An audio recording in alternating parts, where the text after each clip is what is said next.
The name of the mele we're going to do is Mele No Ka'ana. It was written by my Kumu Hula Mililani Allen.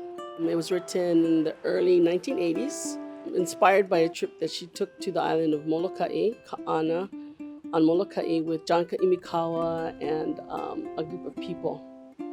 So when she was up there at Ka'ana, she experienced lots of different things. She saw things, she heard things. So one of the things is that she kept hearing birds. So in the mele, she refers to birds, but the birds are the two other women that she traveled with there. She saw the cloud open and a rainbow come through there, a group of rocks that were just making all kinds of sound, and she felt like there's like this mana'o in all these rocks.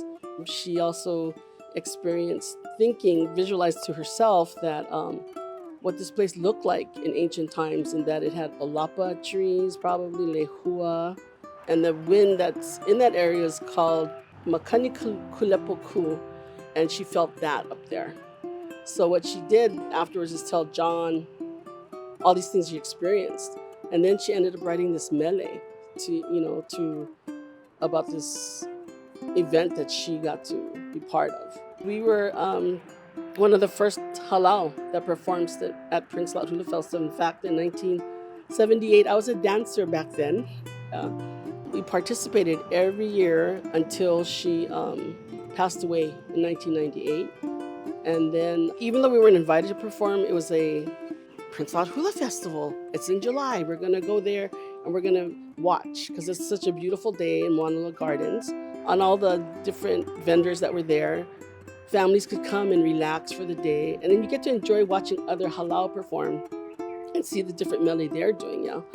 And then it also gave us an opportunity to bring our young dancers that were nervous about things to come to a place that was safe, that they would be appreciated, especially when they're little kids. Everybody loves the babies, yeah.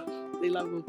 So even after she passed away and we weren't performing there anymore, I still had my Hālau go and watch. And then now we've been asked to be part of it, and we've been part of it for the last few years. And it's changed to the palace now, yes? So we are now part of that and feel honored to be part of that.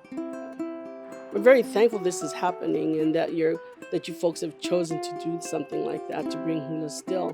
So now in the Hālau, well, when I text them, it's like, okay, Prince Laut is happening, for some of our dancers, I let them know that, I'm coming in for an interview for this, and they're like, oh, wow, they're all excited about this. So. But lots of people are very excited to know that something is still going on for Moanala Gardens and the Prince Laut Hula Festival.